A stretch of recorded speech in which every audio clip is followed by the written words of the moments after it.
जय हो लक्ष्मी माता। दोस्तों, ज्येष्ठ मास के शुक्रवार के दिन सुनिए माँ लक्ष्मी की व्रत कथा और इसी के साथ साथ अन्न धन के भंडारे भरने वाली माँ अन्नपूर्णा की व्रत कथा। तो चलिए वीडियो शुरू करते हैं। दोस्तों, अगर आपको हमारी ये वीडियो अच्छी लगी हो तो लाइक शेयर और सब्सक्राइब करना ना भूलें। सबसे पहले माँ लक्ष्मी जी की व्रत कथा का रसपान करते हैं। किसी शहर में अना अनेकों ही लाखों लोग रहते थे। सभी अपने अपने कामों में लगे रहते थे। किसी को भी किसी की कोई परवाह नहीं थी। भजन कीर्तन भक्ति भाव दया माया और परोपकार जैसे संस्कार कम हो गए थे। शहर में बुराइयां बढ़ गई थी। शराब जुआ रेस चोरी डकैती वगैरह बहुत से गुनाह शहर में होते थे। इसके बावजूद शहर में कुछ अच्छे लोग भी रहते थे। ऐसे ही लोगों में शीला और उनके पति की गृहस्थी मानी जाती थी। शीला धार्मिक प्रकृति की और संतोषी स्वभाव वाली थी। उनका पति भी विवेकी और सुशील था।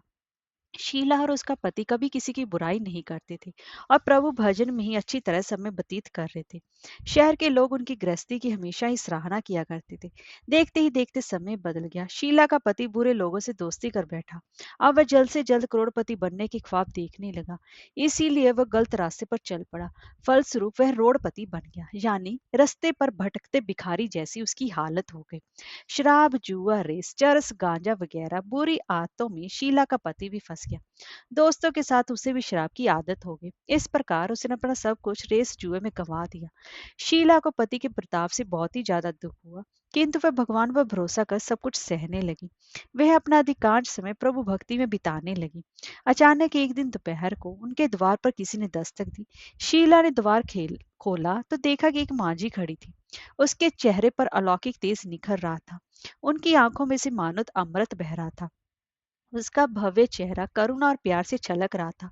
उसको देखते ही शीला के मन में अपार शांति छा गई। शीला के रोम रोम में आनंद छा गया। शीला उस मांझी को आदर के साथ अपने घर में ले आई। घर में बिठाने के लिए कुछ भी नहीं था। अंत शीला ने सुकुचाकर एक फटी हुई चादर पर उनको बिठाया। मांझी बोली, क्यों शीला, मुझे पहचाना नहीं?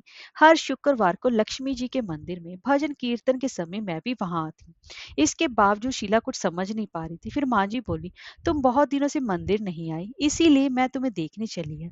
माँ जी के अति प्रेम भरे शब्दों से शीला का हृदय पिघल गया। उसकी आंखों में आंसू आ गए और वह बिलक बिलक कर रोने लगी। माँ जी ने कहा, बेटी, सुख और दुख तो धूप और छांव जैसे होते। धैर्य रखो बेटी, मुझे तेरी सारी परेशानी बता। माँ जी के व्यवहार से शीला को काफी संबल मिला और सुख की आस में उसने माँ जी को अपनी सारी कहानी कह सुनाई। कहानी सुनकर माँ जी ने कहा, कर्म की गति न्यारी होती है। हर इंसान को अपने कर्म भुगतने ही पड़ते हैं। इसलिए तू चिंता मत कर, अब तू कर्म भुगत चुकी है, अब तुम्हारे सुख के दिन अवश्य आएंगे। तू तो माँ लक्ष्मी जी की भगत है। माँ लक्ष्मी जी तो प्रेम और करुणा की अवतार है। वे अपने भक्तों पर हमेशा ही ममता रखती हैं। इसलिए तू धैर्य रखकर माँ लक्ष्मी जी का व्रत कर, इससे सब कुछ ठीक हो जाएगा। शीला के पूछने पर माँ जी ने उसे व्रत की सारी विधि भी बताई। माँ जी ने कहा कि बेटी, माँ लक्ष्मी जी का व्रत बहुत सरल है। उसे वरद लक्ष्मी व्रत या वैभव लक्ष्मी व्रत भी कहा जाता है। यह व्रत करने वाले की सभी मनोकामनाएं पूर्ण होती हैं। वे सुख संपत्ति और यश प्राप्त करता है। शीला यह सुनकर आनंदित हो गई। शीला ने संकल्प करके आंखें खोली तो सामने कोई ना था।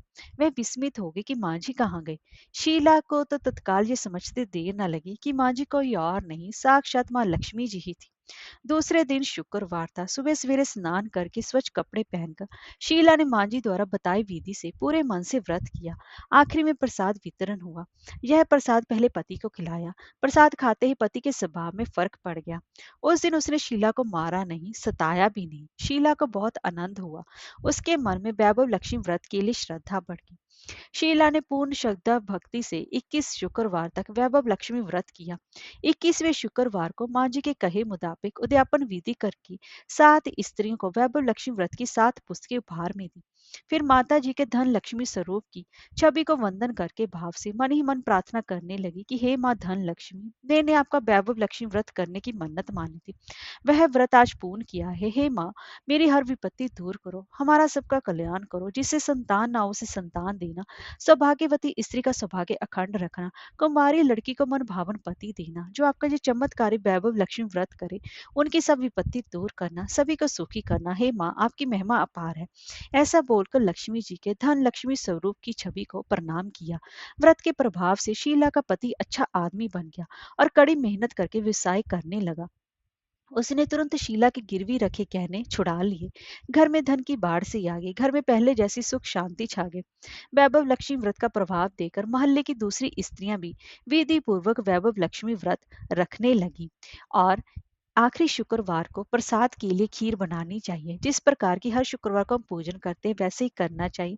पूजन के बाद माँ के सामने एक श्रीफल फोड़े, जिससे कम से कम 7 कुंवारी कन्याओं या सौभाग्यशाली स्त्रियों को कुमकुम का तिलक लगाकर माँ वैभव लक्ष्मी व्रत कथा की पुस्तक एक एक प्रति उपहार में देनी चाहिए और सबको खीर का प्रसाद देना चाहिए।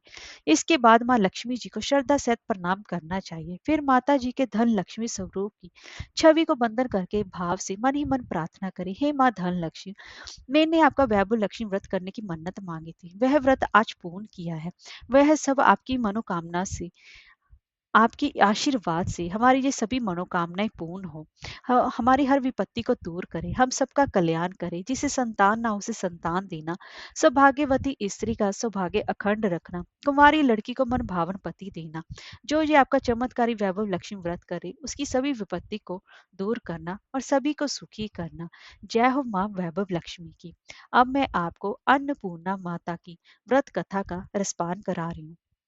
एक समय की बात है, काशी निवासी में वहां पर एक धनंजय नाम का व्यक्ति रहता था और उसकी पत्नी का नाम सुलक्षणा था। उसे अन्य सभी सुख प्राप्त थे, लेकिन उसको केवल निर्धनता ही उसके दुख का एकमात्र कारण थी। यह दुख उसे हर समय सताता रहता था। एक दिन सुलक्षणा पति से बोली, स्वामी आप कुछ उद्यम तो करो तो काम चले।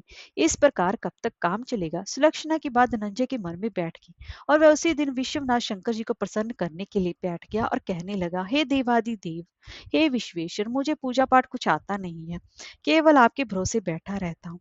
इतनी विनती करके वह 2-3 दिन तक भूखा प्यासा बैठा रहा। यह देखकर भगवान शंकर ने उसके कान में अन्नपूर्णा अन्नपूर्णा अन्नपूर्णा इस प्रकार 3 बार कहा। ये कौन क्या कह गया? इसी सोच में धनंजय पड़ गया कि मंदिर से आते ब्राह्मणों को देखकर पूछने लगा, पंडित जी अन्नपूर्णा कौन है? ब्राह्मणों ने कहा, तू अन्न छोड़ बैठा है सो तुझे अन्न की ही बात सूझती है, जा घर जाकर अन्न ग्रहण कर।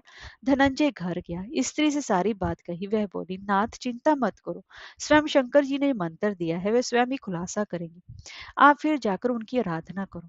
धनंजय फिर जैसे का तैसा पूजा में बैठ गया। रात्रि में शंकर जी ने आज्ञा दी और तू कहा कि तू पूर्व दिशा में चला आया। वह अन्नपूर्णा का नाम जपता जाता और रास्ते में फल खाता, झरनों का पानी पीता जाता। इस प्रकार कितने ही दिनों तक वह चलता गया। वहां से चांदी से चमकती वन की शोभा देखने में आई। सुंदर सरोवर देखने में जा, उसके किनारे कितनी ही अप्सराएं झुंड बनाए बैठी थी। एक कथा सुनती और सब मिलकर माँ अन्नपूर्णा इस प्रकार बार बार कहती थी। और ज्येष्ठ मास की उजेली रात्रि थी और रात से व्रत का प्रारंभ भी था। जिस शब्द की खोज करने वह निकला था वहां स्वयं उसे सुनने को मिला। धनंजय ने उनके पास जाकर पूछा कि हे देवियों, आप ये क्या करती हो? उन सब ने कहा कि हम सब माँ अन्नपूर्णा का व्रत करती हैं। धनंजय ने पूछा, व्रत पूजा करने से क्या होता है? ये क्या किसी ने भी किया है? इसे कब किया जाए? कैसा व्रत है और कैसी विधि है? मुझसे विस्तार पूर्वक बताइए। वह कहने लगी, इस व्रत को सब कोई कर सकते हैं। 21 दिन के लिए 21 गांठ का सूत लेना चाहिए।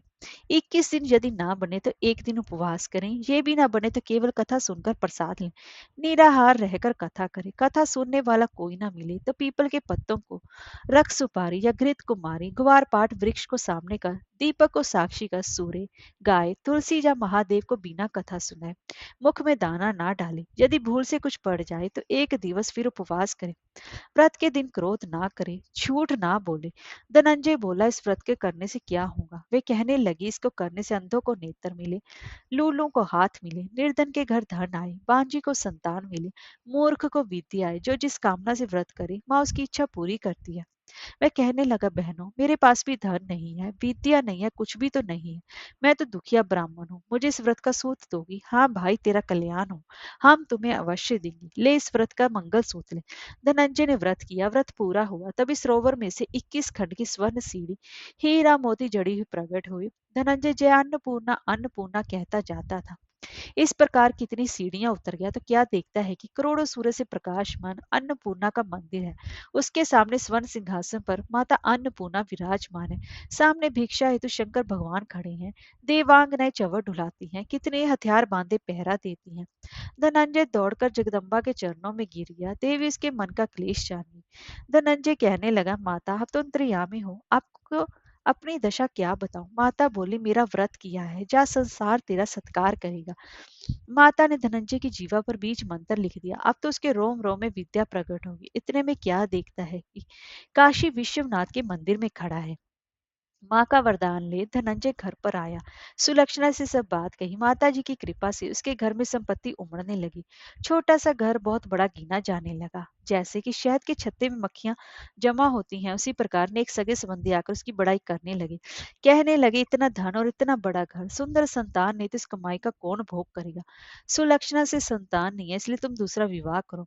अनिच्छा होते हुए धनंजय को दूसरा विवाह करना पड़ा और सती सुलक्षणा को सौत का दुख उठाना पड़ा। इस प्रकार दिन बीतते गए।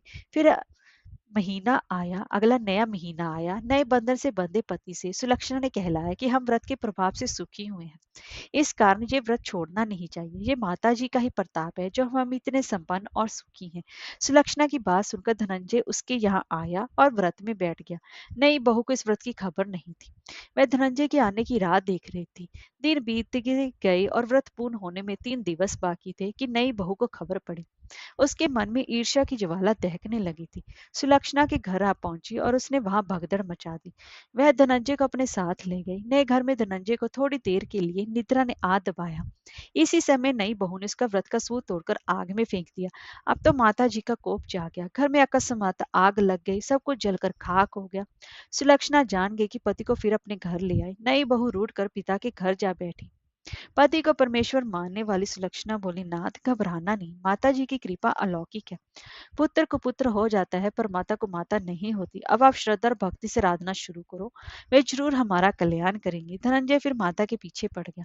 फिर वही सरोवर सीढ़ी प्रकट हुई, उसमें माँ अन्नपूर्णा कहकर वह उतर गया। वहां जाकर माता जी के चरणों में रोदन करने लगा। माता प्रसन्न हो बोली, ये मेरी स्वर्ण की मूर्ति ले, उसकी पूजा करना, तो फिर सुखी हो जाएगा। या तुझे मेरा आशीर्वाद है, तेरी स्त्री सुलक्षणा ने श्रद्धा से मेरा व्रत किया है, उसे मैंने पुत्र दिया है। धनंजय ने आंखें खोली तो खुद को काशी विश्वनाथ के मंदिर में खड़ा पाया। वहां से फिर उसी प्रकार घर को आया। ये तो सुलक्षणा के दिन चढ़े और महीने पूरे होते ही पुत्र का जन्म हुआ। गांव में आश्चर्य की लहर दौड़ गई। इस प्रकार उसी गांव के निसंतान सेठ के पुत्र होने पर उसने माता अन्नपूर्णा का मंदिर बनवा दिया। उसमें माता जी धूमधाम से पधारे, यज्ञ किया और धनंजय को मंदिर के आचार्य का पद दे दिया। जीविका के लिए मंदिर की दक्षिणा और रहने के लिए बड़ा ही सुंदर सा भवन दिया। धनंजय स्त्री पुत्र सहित वहां रहने लगा। माता जी के चढ़ावे में भरपूर आमदनी होने लगी। उधर नई बहू के पिता के घर डाका पड़ा, सब कुछ लुट गया। वे भीख मांगकर पेट भरने लगे। सुलक्षणा ने ये सब कुछ सुना तो उन्हें बुला भेजा, अलग घर में रख लिया और उनके अन्न वस्त्र का प्रबंध कर दिया। धनंजय, सुलक्षणा और उसका पुत्र माता जी की कृपा से आनंद से रहने लगे।